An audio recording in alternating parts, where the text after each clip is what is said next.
Poetic Justice, a short story by Jennifer Crystal Johnson. The road ahead of me was dark and empty as I strained to drag his body out of the trunk of my car. All I could think of as I did this was that I hoped I wouldn't break a fingernail. This fucker was heavy. His weight picked up momentum as I pulled him out of the trunk, and it knocked me over backwards, my bloody, stiff husband landing on top of me with a wet thud.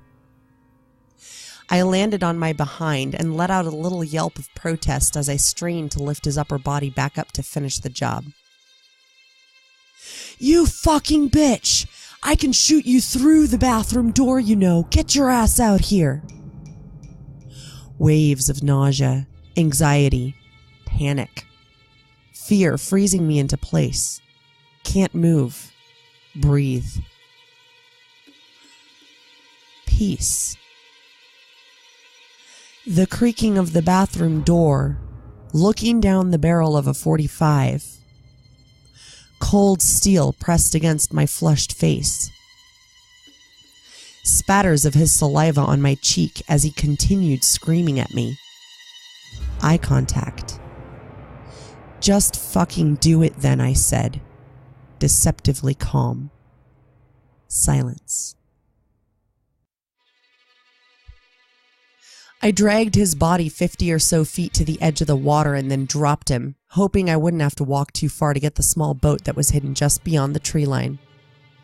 I grunted as I lifted the boat out of the brush and dragged it over to where my dead husband lay. He finally looked a little peaceful without constant rage running through his veins. What an asshole, I thought. I glared at his corpse to spite myself, wondering if it would be horrible to kick a dead guy. I thought it was mildly amusing to think of my husband as the body. Less than 24 hours before, he'd forced himself into me, abusing my insides as well as my outsides with a rage so deep I couldn't even see the beginning of it, much less the end. Desperate times, right? Fuck that. I needed to get the hell out of there, and if he wouldn't let me, I would make him let me. It turned out that he just simply had to die. It was the only solution. I put my supplies in the boat first, in a corner so they would be easily accessible.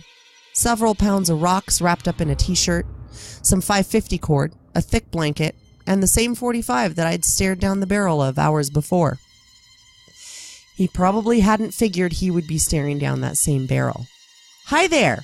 I'm a gun in your face. Have a nice day." Getting his sorry dead carcass into the boat was the hard part. I had to lift with my legs to even get half of his dead weight into the little boat, and I was thankful for the solitude this spot had always offered. It was a good thing, too, because now that I was officially a murderer, I couldn't afford to be caught, even if he did deserve to die. "I was just joking," he offered with a ridiculous smile, lowering the gun. I played along, laughing, pretending it was funny. I suggested a nice dinner and some wine before we called it a night. He agreed and wolfed down his meal like a starved child. Ambien. At first, I'd just intended to leave him. I'd wanted to make sure he was asleep and wouldn't wake up, to make sure he wouldn't be able to stop me. Unfortunately, it took the sleeping pills a little while to kick in, long enough for him to have his way one last time. I knew I couldn't fight him off, so I pretended to enjoy it like I always did and hoped he would hurry it up. He disgusted me, and it wasn't the way he looked. It was the way he treated me. On some level, I always secretly hoped I would throw up on him during sex. That would be hilarious. "You know I love you, right?" he asked me quietly as he forced his way inside. No coercion, no gentle foreplay, no caring caresses, just a violent intrusion on my cervix, one that I'd rather never experience again. "Of course," I replied. Any other reply would force another screaming match with the possibility of my face smashed into the wall. Very unpleasant. I'd rather feel his poison kisses on my face than the wall. "Good," he said, a wicked smile playing across his lips. His hands crept up on my breasts to my neck, and he wrapped them around tightly, putting pressure on my larynx.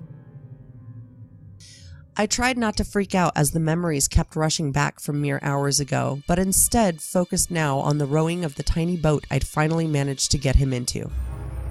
The Puget Sound was immense, insanely large, eventually connecting with the Pacific Ocean.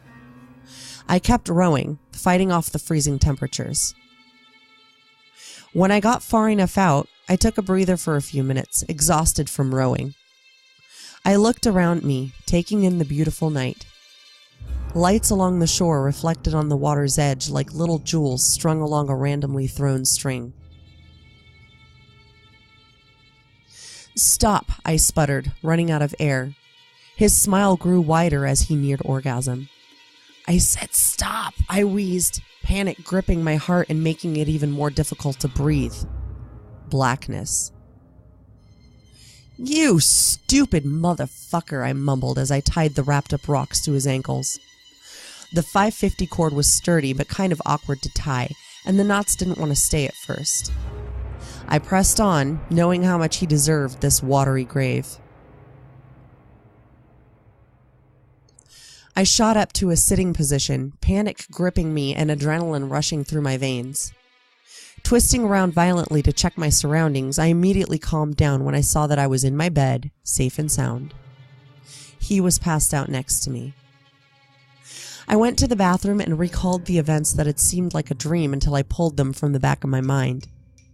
As I washed my hands, I looked in the mirror to see the beginning traces of bruises decorating my neck like a crudely crafted necklace. There was no thought, only action. I tied his hands and wrists to the corners of the bed so he wouldn't be able to stop me. Sitting down on his stomach, I gently touched his deceptively beautiful face before I pressed the barrel of the gun to it. He didn't wake up to me tying him up, but he startled into consciousness when that cold steel touched him. "Good morning, my love," I said with a cruel and vengeful smile, showing him the gun. Fear danced across his face, lighting up his eyes and intensifying as he tried to move. But he was tied up and groggy from the sleeping pills I'd put in his food. "What are you doing, baby?" he asked shakily. "You don't want to do that, honey. I love you. Don't you love me anymore?" I hit him in the head with the butt of the gun. And then I couldn't stop hitting him, my years of fear and anger taking over every fiber of my being. By the time I finished, there was blood everywhere and the side of his head was a mess of broken bones and brain matter. I finished tying the 550 cord around his ankles and found myself oddly worried that he would be uncomfortable. Strange. I had loved him once. Shaking off fleeting paranoia, I looked at him one last time. In death, he looked peaceful, completely helpless in his eternal silence. The rage that had fueled him died with him, leaving a shell of a physically beautiful man behind. What a shame that his personality had been so vile. I rolled him into the sea and watched him sink, disappearing into the icy waters of the Puget Sound.